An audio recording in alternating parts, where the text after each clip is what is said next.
comprised of dairy, grains, and other ingredients are offered today to the hill Govardhan.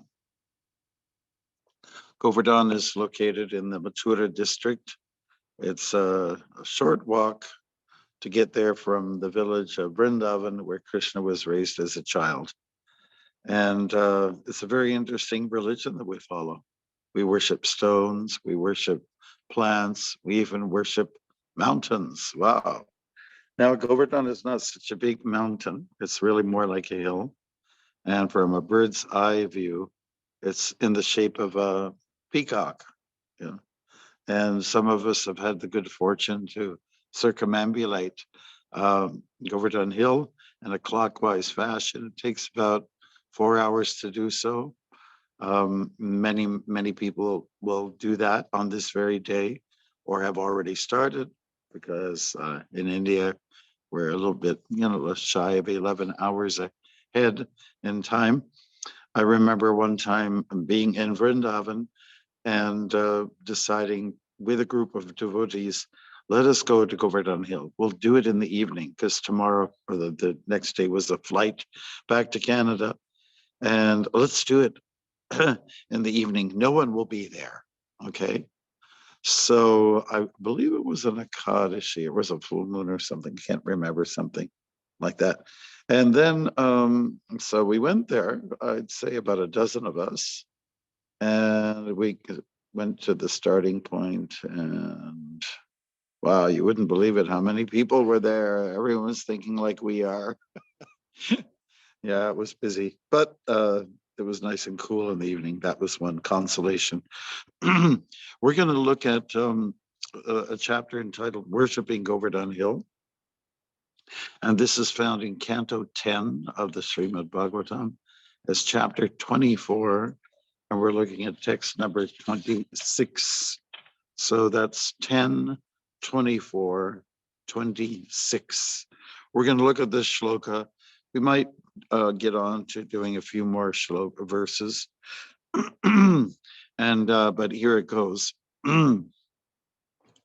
Panchatang vividha phaka supanta payasadaya sangya vapupa shashkulya sarvadohascha griyatam.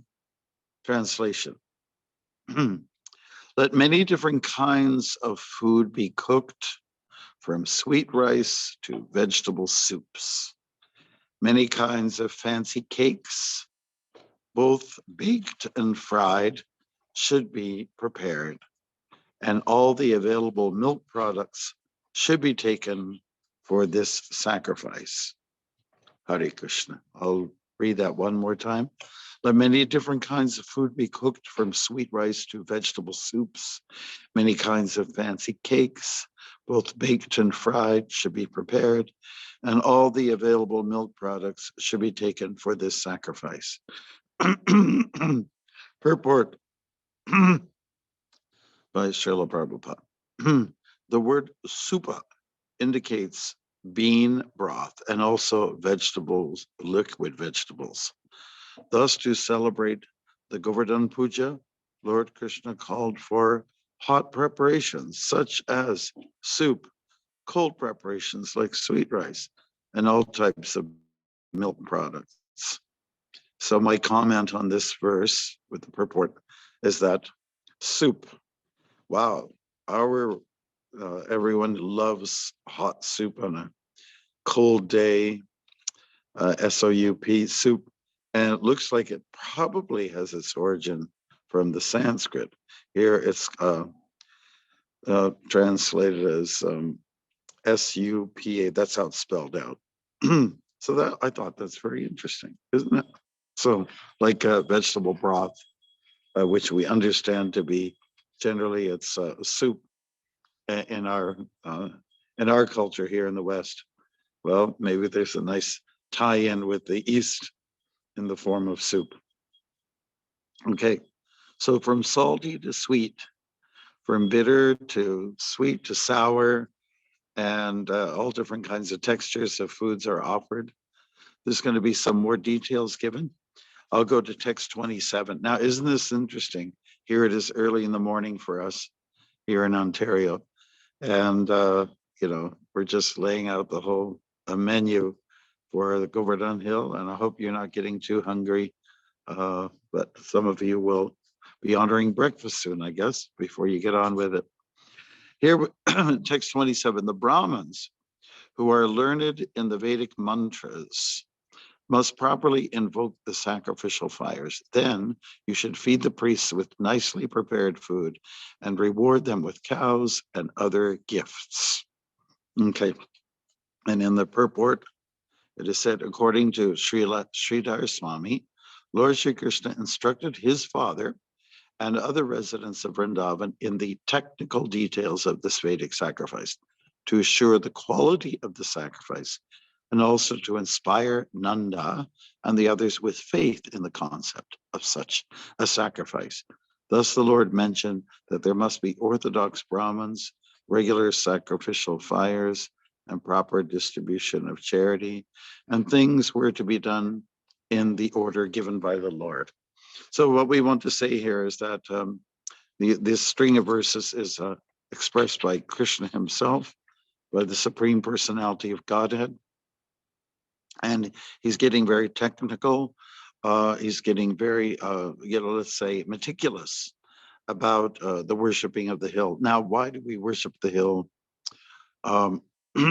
Because Krishna sort of stepped in when he saw that, according to his judgment, something was improper in the way that the Brijbasis, headed by Nanda Maharaj, his stepfather, was arranging a puja for Indra, the god of rain. And so we know that anybody who supplies and takes care of a elemental department, and is the department head of, in the case of rain, is to be respected. One time Prabhupada mentioned that specifically. He said in a class to a group of devotees, Indra is in charge of the watering department or rain department. And then some of the devotees were kind of snickering and laughing, thought it was kind of a, humorous thing. And then Prabhupada, he got very stern and said, do not laugh. This is very serious. So anyways, Indra plays a role in our lives. We won't deny that. Being the god of the heavens, heavenly planets, and also responsible for the downpour of water so that we can be enriched. In fact, this water comes down and descends on the hill itself, and people in Vrindavan depended much on the hill for its providing the resources that people needed. The cows and the bulls would be eating the grasses off the hill. And so we also understand that the hill, which was quite a bit taller in the Dwapara Yuga, which is before the age that we live in currently, Kali Yuga, it was a higher elevation, and there were some waterfalls there. There was flow of water. It would be so nice to see that now, but that's not the case. You do see some trees. I'm not sure what make they are. They're definitely not maple trees, but they they look quite ancient. They look kind of classy up there, and the hill itself is, at least was, providing a lot of the, let's say ultimately the foodstuffs and for the people. So they were somewhat dependent on the Govardhana Hill and on Indra himself. So Nanda Maharaj was arranging for sacrifice, Indra Yagya or Indra Puja, and it was not approved of by Krishna himself. He protested in a sort of a, innocent way as a young child. He said, Father, can you explain this puja? I don't really understand it. Why are we doing it? How do we benefit? It seems like the god of rain is not doing such a great job. He's pouring water all over, even on the ocean, where the ocean doesn't really need it. He's not doing a fantastic job. Just like, the gopis were complaining to Krishna. They were saying that even Brahma, he's the creator of the world, and he's got some imperfections in his service, and we just like to keep our eyes on Krishna constantly. But we all have these eyelids that he created, and once in a while we blink, and when our eyelids can become closed, it just means we don't see Krishna for a second or two or three or four. And so we find some flaw in the area of the creation by Brahma. So in the same way, the job, the quality of the work that is executed by Indra also has its flaws. That's the remark that Krishna made to his father. And so he was objecting very much to this puja. And because, Krishna makes a strong case, even in the Bhagavad Gita, about how we don't worship gods and goddesses who offer temporary benefits. Rather, we should take a higher level of status of puja, worship, and honor those that give liberation. Of course, we know Krishna is Mukunda, and that means he's the giver of liberation. So it is unto him that we worship. But Krishna wasn't really insisting to worship me. So he was saying, let's worship Govardhana Hill. Let's worship this hill, which is giving us so much. And so Krishna identifies very directly what pleases him. And this has to be taken note of for those of us who are Krishna bhaktas. Krishna identifies the kind of food that he likes to eat, since we're talking about food and other kinds of offerings. In chapter 9 of the Bhagavad Gita, he says, Patrang pushpam palam toyam yo me bhakti prayachati tadaham bhakti uparitam ashnami prayatatmanaha. He says, if you want to please me, then you offer to me with love and with devotion a leaf, flower, fruit, or water. And Prabhupada uses this verse as a claim to being vegan or vegetarian. No animals are to be eaten, but he explains that milk or dairy and vegetables, grains, fruits, these are acceptable food stuff for the consumption of human beings. And this is what is totally suitable for Krishna's consumption as well.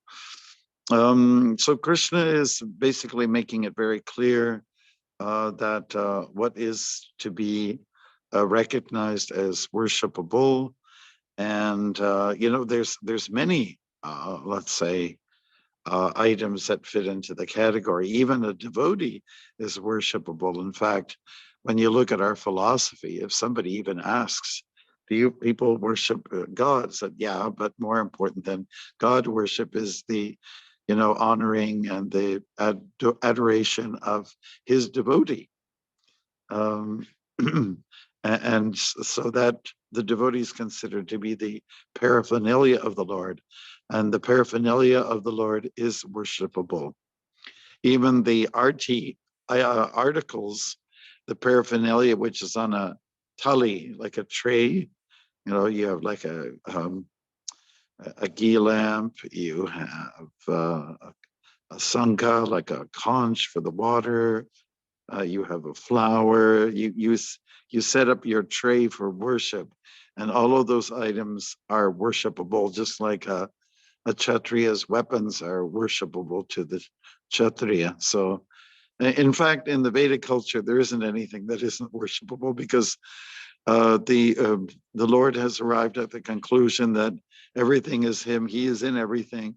So therefore, we realize and appreciate the sacredness or divinity behind everything. There isn't anything that where Krishna is absent. He's present everywhere. That's also stated in the chapter 9 of Bhagavad Gita, Mayatatam Idam Sarvam, Jagat Avyakti Muritina. He says, I am within everything, but I also keep myself separated. You know, something like the philosophy of Achincha Bheda Bheda Tattva. We simultaneous one, but different. We should see that everything is sacred, and therefore we can adore them. It doesn't mean we have to pick up our tea tray and offer the flames to just anyone and everything. But we should at least in our heart recognize that Krishna is present everywhere. Andantarasta paramanu chirantarastam. So that means he's in every atom. And when you do meet with a devotee, it's not a bad idea to see that Krishna is in the heart of all living beings, and especially for the devotees. So generally in our tradition in ISKCON, we will do dandavats, or we'll offer obeisance, you know, as we say, and we are worshiping the God in every one. As Paramatma, Krishna can be honored. So that is our culture, and that's how it all fits in, that you can worship trees, you can worship rocks, and or at least you can, you know, adore them and honor them and respect them. In some cultures, they have a real problem with that. They say God is everywhere. Okay, then that means everything pretty much can win our respect. So for argument's sake, it becomes a little bit weak when some people say you are worshiping a stone or a statue. And our counter argument is, well, isn't God everywhere? So therefore God is in the, you can see God in the Murti form.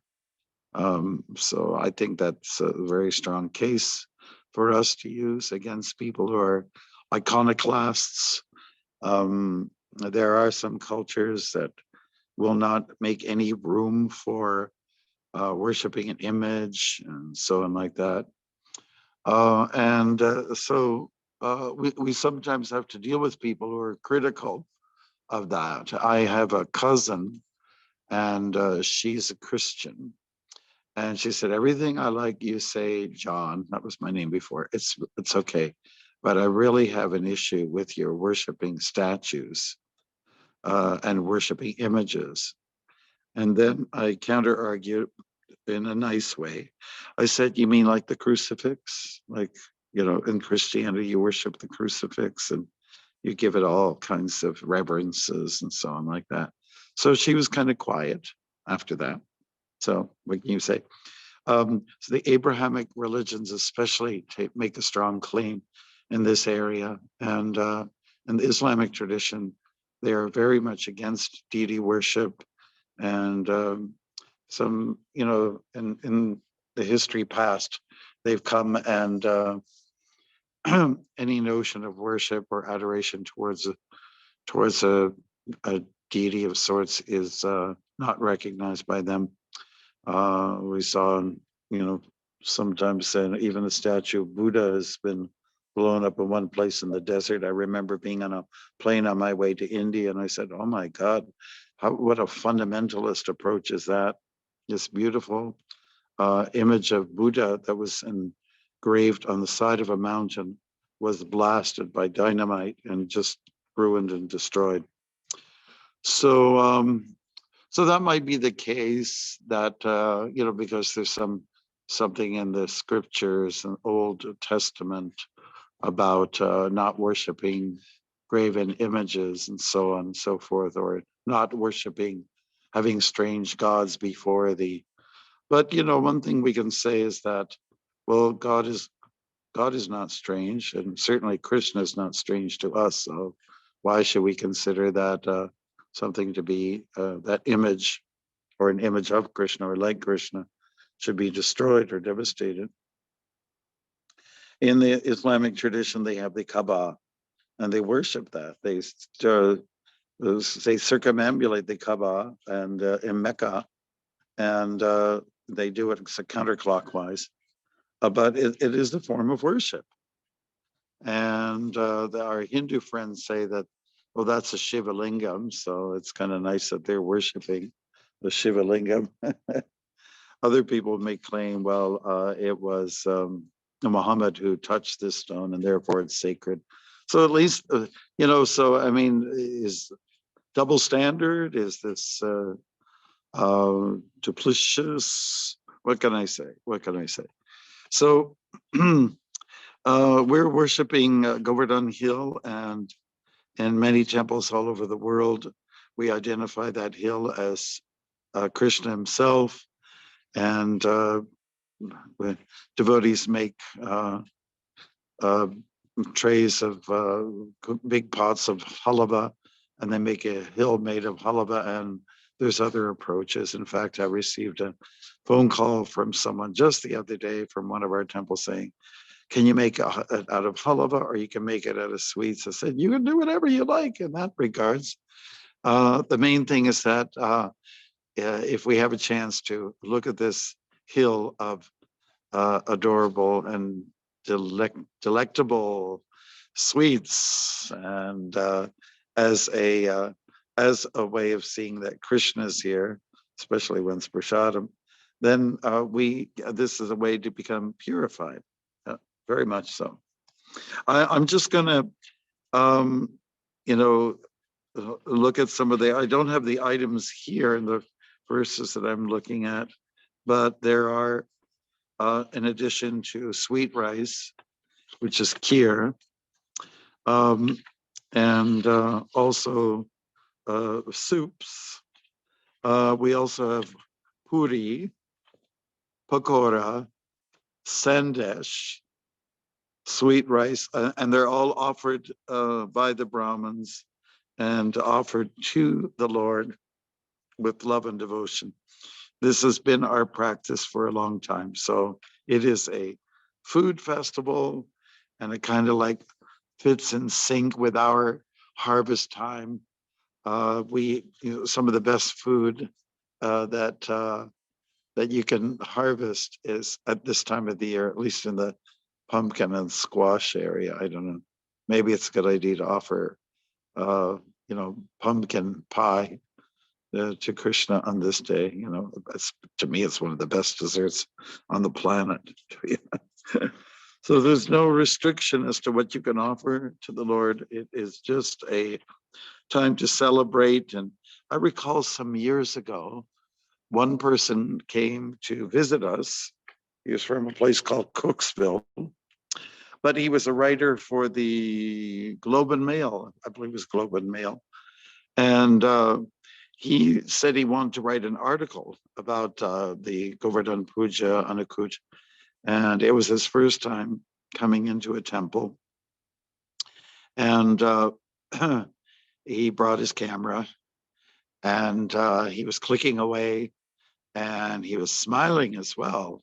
And I was basically taking him around and showing and explaining to him what everything meant, the deities, Prabhupada's Murti, and this and that. And as usual, journalists say, is he for real? Because he looks really controlled. The deity of Prabhupada looks so lifelike. And so anyways, he wrote the article, he came back, and it was very, very, very well done. It was a good article. And in those days, the public was still looking at us as if we were a destructive cult. And so it was just nice to have a reporter come by with good intentions and speak about this joyous event. I remember him saying to me, well, this is really a lot of fun, and people are happy, and they're clapping, and they're dancing, and they're singing. And I said, yeah, that's pretty much the standard around here. And then he said, yeah, because I've been to some places of worship, and it seems quite grim and kind of gloomy. He said, oh, well, okay, we're just following in the footsteps of great teachers, and this is the way we do it. So he really had a great time. And that's what the Govardhana Puja is all about, really. It's some of us live in flat terrain. We don't have too many mountains around. I think Ottawa is maybe one of those places. Well, of course, we've got the hill up there, the Parliament Hill. That's definitely a hill, but generally it's flat. And if you're flying above and you look down, there's, it's basically pretty flat terrain with a few pimples here and there, which are hills or mounds. And, but I guess one way to, we should always have a transcendental vision about all that we see. And when we go to the Parliament Hill where big decisions are made, we can think of Govardhana Hill. Why not? Why not? One year I went to the Parliament from Toronto, and I was in a bus with a group of people from mostly Indian immigrants, and some were mostly Punjabis. And I was invited. I was honored, but flattered to attend. And we went into the West Building of the Parliament, and there we had celebrations. I remember a few details there.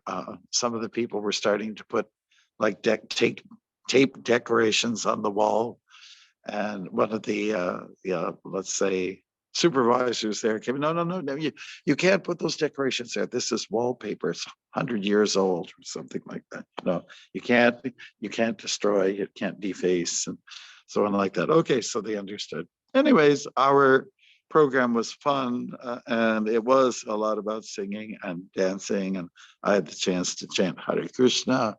We had some political luminaries there. There was Joe Clark and Stockwell Day, and I believe Paul Martin came around.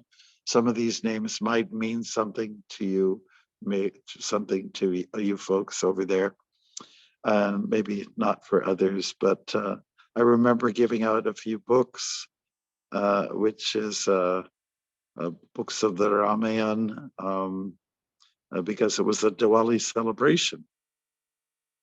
And Joe Clark was sitting in the corner of the room, looking at it, flipping through the pages all by himself. Like it went on for a good 10, 15 minutes. And while I was talking to other people, at the corner of my eye caught him. If you don't know who Joe Clark is, he was our prime minister for a short time.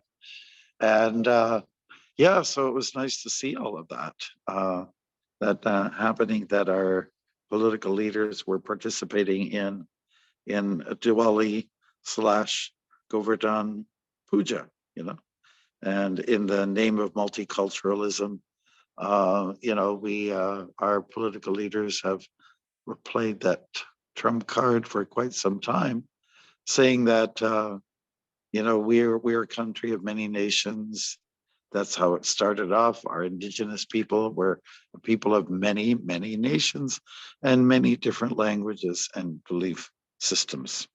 Okay, so I don't think anybody would have a hard time accepting or appreciating that on this day we celebrate like other days, and we can in fact distribute books to our leaders. It's not a bad idea to implement this kind of program.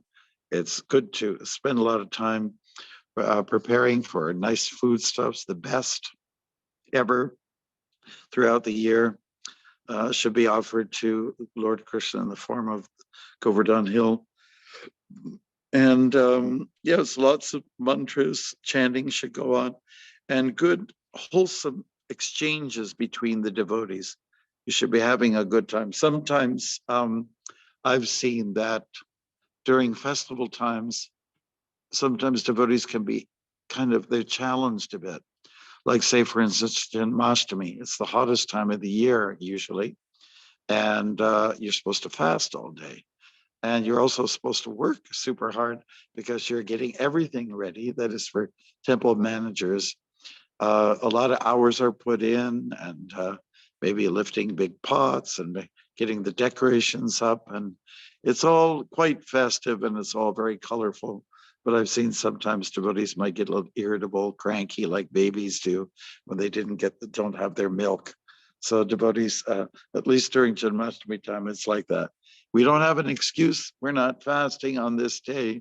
We are feasting. You take the E out of the word feast and you've got fast. But actually, let's spin it the other way around. Fast, no. Add the E, feast, yes. Okay, so that is a big part of our culture, is of having a fantastic party and just feeling good about each other and having nice exchanges. In one of our temples in Canada, we do have some issues sometimes where we're seeing that some of the senior devotees, this is, I'm just saying this so we can learn how to improve ourselves. Some senior devotees will look at some junior devotees with in a little bit of a condescending way and said, what do you know, the mood is sometimes, what do you know? I've been here, I've been serving for 30, 40, 50 years, 5 decades. And what do you know? That kind of attitude. And they sometimes get quite angry. And even if younger devotees were just kind of fresh, um, like a fresh chapati off the stove, they don't know better, so they might make a little mistake or make a little error. Well, they can be corrected, but you have to know how to, learn the art of how to uh, say it nicely when it comes to correction. Otherwise, you come across as some kind of a smarta Brahmin. And smarta Brahmins are those who are quite, well, you can say traditionalistic, and they also oftentimes are quite proud and condescending. And the story just prior to this one about lifting Govardhana Hill has much to do with the what we call the Yajna Brahmins, who are kind of traditional Brahmins. They're doing yagyas and pujas, and the opportunity was upon them to serve Krishna. Krishna Balaram were expressing that we'd like something to eat, we're hungry, and so uh, through through the channel of their friends, the Gopas, they had approached the Brahmins who were busy in their rituals and say, Krishna Balaram are very hungry. And basically the boys were shooed away, dismissed. And so don't you understand, we're doing our yagyas. This is the most important thing right now. And forgetting the fact that yajna is meant for pleasing the Lord. Yagnaritat karmanon yatra lokoyan karma bandhanaha. In the 3rd chapter of the Gita, Krishna says that yajna, sacrifice, is meant for pleasing the Lord. So here the Lord is directly asking for some assistance, and they're denying it. So they kind of miss the boat. They're missing the whole point of what yajna, sacrifice, is all about. And then when it was suggested by Krishna Balaram, why don't you go to the wives of the Brahmins? The wives understood they weren't so puffed up, as we say, like a puri, not puffed up like a puri. They were with hot, just something that looks like substantial, but just hot air inside. The ladies were proving themselves to be more devotional. And as soon as they heard that Krishna Balaram needed something to eat, they just went to it. They didn't say, well, why don't they just go home to Mother Yashoda? She'll take care of them immediately. The neighbor lady said, we have to take care of our Krishna Balaram. So in, let's say, in endearing villages, it was children were all looked upon. Everyone looked out for each other. It was the neighborhood watch, kind of dynamic. They were looking out for each other. So we don't have room or space for this Smarta Brahman dynamic. It doesn't become ISKCON, what Prabhupada's mission was all about. Prabhupada gave us guidelines, and sometimes we find devotees will, quote from some obscure shastras here and there to support their position. Like more recently, we've been hearing about that female gurus or Vaishnavi gurus is not part of our tradition, and they'll quote from some far out place. But yet, the counter argument is that Prabhupada said very clearly that there are female gurus in our tradition, not many, few, he said. So, and he said it right in the room where I live, in the Toronto Temple. He was saying that to Professor O'Connell. So at least in my mind, I'm feeling that Prabhupada endorsed it. And Sorry if I offend anybody with what seems to be a political stance, but Prabhupada was okay with it. If anyone's qualified as a devotee, what's the issue here? What's the problem? So Prabhupada sets the tone, and even our acharyas, if in fact Nityananda's wife was recognized as a guru, as such, then why should we have a hard time to swallow this part of our tradition, part of our culture? Okay, so anyways, we're following a tradition here, worshiping Govardhana Hill. It's been going on for 5,000 years, and it's just another opportunity for devotees to get together. We always look for occasions where we can relish each other's association, because there's nothing more important than that, is the sangha, each other's company. And I understand that you all had a nice festival on Sunday to celebrate Diwali / Govardhana Puja, and I'm not sure what else is going to be happening there in Ottawa. It's a time for festivals, and I believe it's on our calendar for Friday that Prabhupada's disappearance is going to be honored. And that's also, to some degree, a cause for celebration and an opportunity to remember him. The devotee's mind is always filled with the Leela of the Lord and the Leela of the devotees, and the loving exchanges between the Lord and the devotees, and between the devotees and the devotees. That is our culture. We like each other. And when we talk, how do you define a devotee? He says, well, anybody, any creature of God, you can say, if you want to look at from the very broad perspective, everyone's a devotee. But for those who give, let's say, specific time and put out energy with that full intent to please the Supreme Personality of Godhead, they are to be honored like anything, definitely. So when Krishna says in the Gita that just think of me, become my devotee, and this is what devotees practice, and we recognize Krishna is there in the form of the hill, and thousands of people every day celebrate his presence in the form of this gorgeous mountain that Krishna had lifted sometime back to protect his devotees from the very angry Indra, who sent torrents of rain. It's described in Shastra, coming down like pillars. I guess like you can identify with hailstones coming down really hard and heavy, and sometimes they crack windows. I know they'll crack your tomatoes if hail comes down, ripe tomatoes.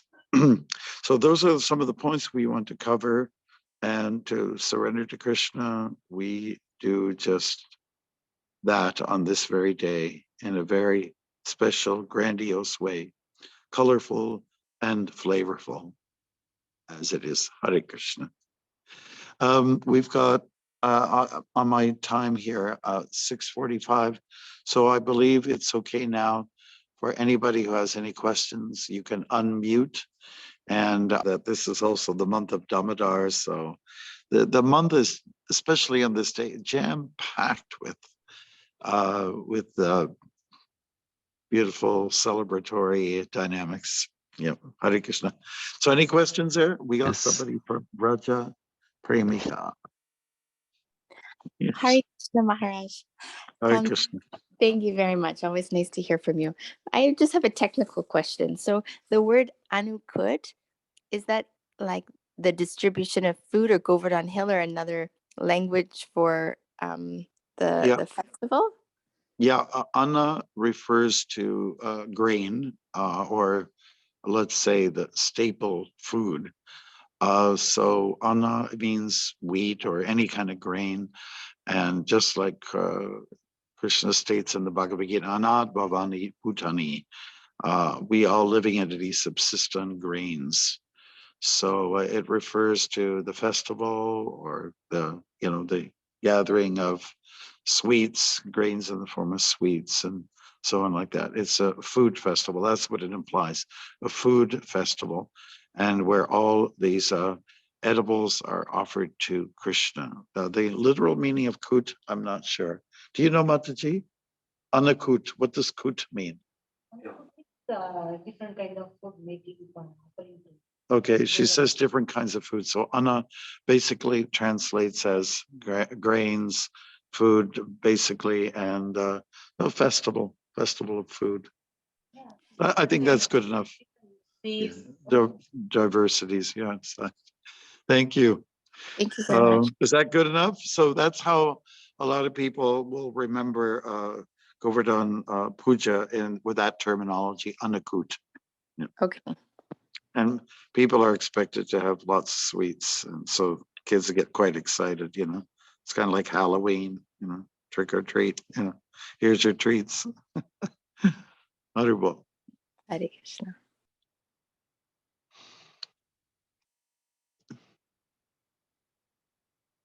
Anybody interested in having a soup on this day now that it's totally bona fide and Vedic? Hare Krishna.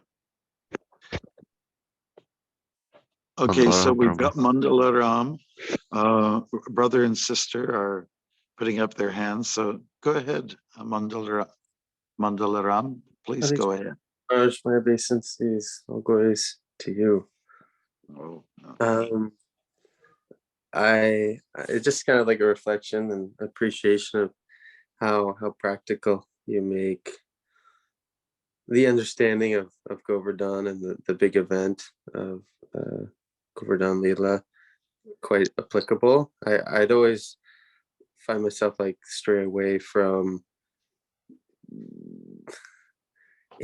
introducing things because sometimes it can become weird. Okay, yeah, Krishna is just one, this is Krishna, and then you kind of introduce the whole hill that this is what we worship to say new people, but just giving it kind of a friendly, easy understanding that we kind of see God everywhere is appreciative. And I remember the first time you took me to India, we went to Vrindavan, and I was you mean when you threw up on the plane? Yes, you told me that the event or the journey was about renunciation. So, and I was always wanting to just stay with you because I wasn't comfortable. It was still my whole first experience really in devotional service. But you kind of kicked me on the road and encouraged me to go around Govardhan Hill, which was it really gave the whole perspective of what this Govardhan Puja is about, and the feeling sweet festival of like the residents of Vrindavan, and just appreciating you so much. Thank you, Maharaj. Well, thank you. And I'm in Thunder Bay, and the first time I met your family was when you were all living in Thunder Bay. And they have this hill. It's in the form of what they call the sleeping giant. And when you look at him, he's it's actually more or less an island, but it just looks like sort of a free set island, and it looks like a chief who's resting, relaxing on his back. His legs are particularly long, and it's a beautiful spot. It's on that hill you can walk on it, but in Govardhan you don't. Out of respect, you don't do that. And also, the way to worship Govardhan is by walking. That's one way, and generally you do that with bare feet if it's possible.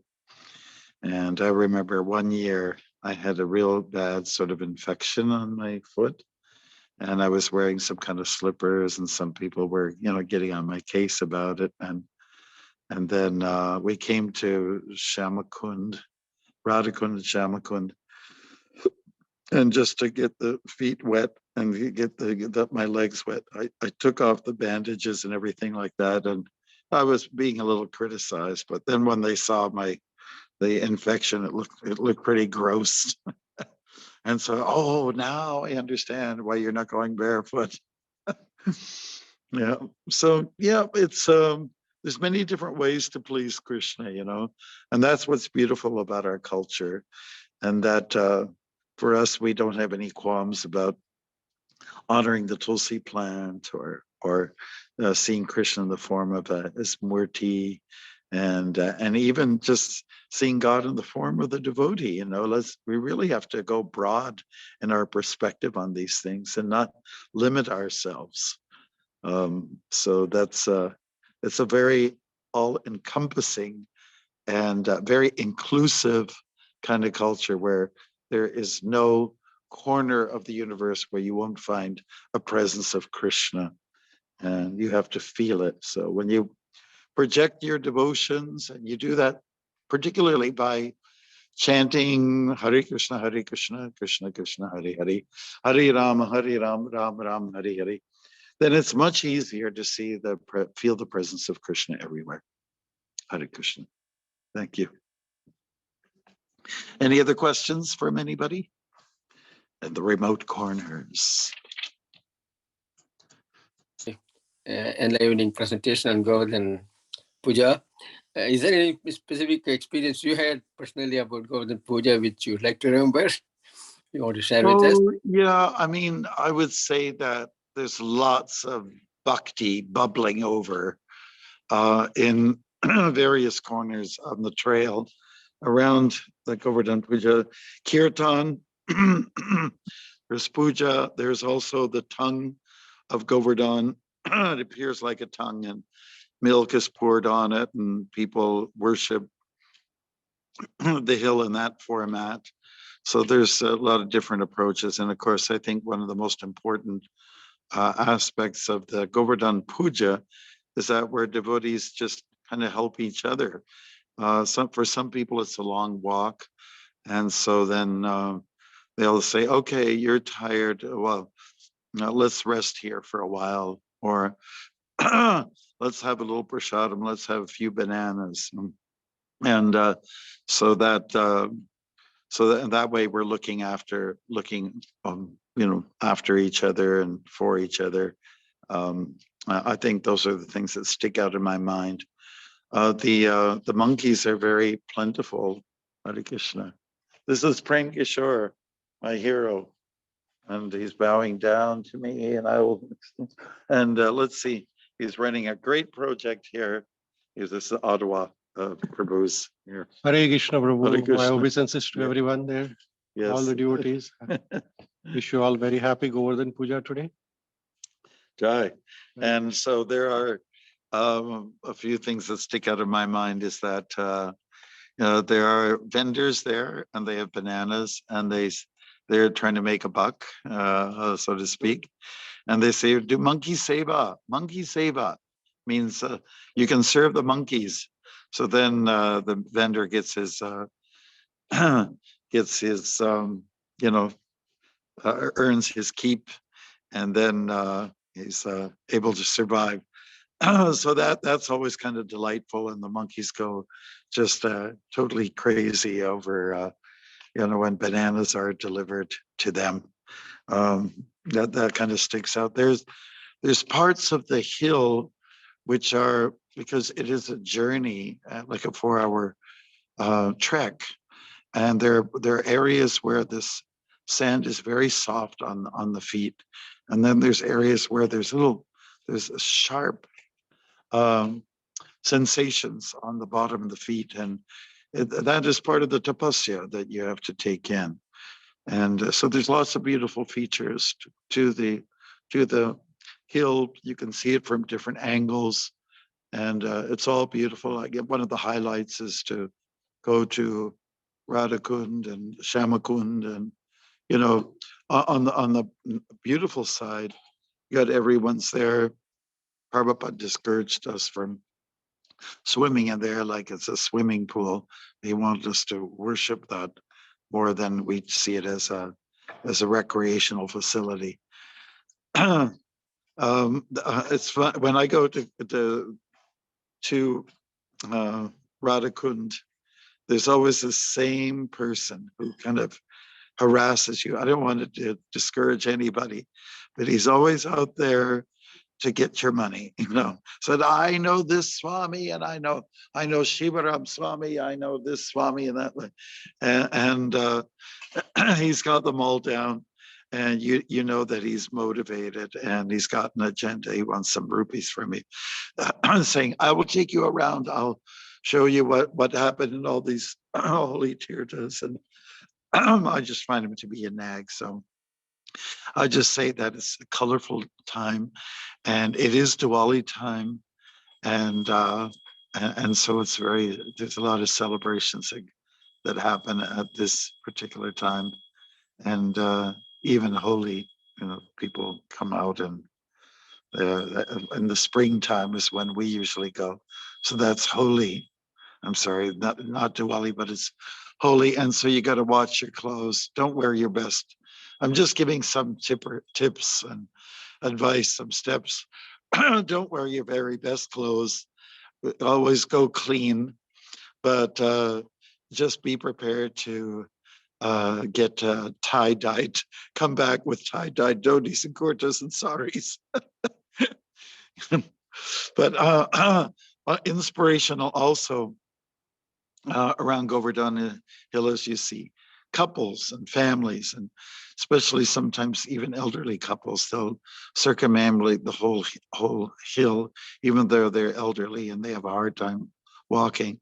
And sometimes you'll also see the man is doing dandavats, 108 stretches, right on the ground.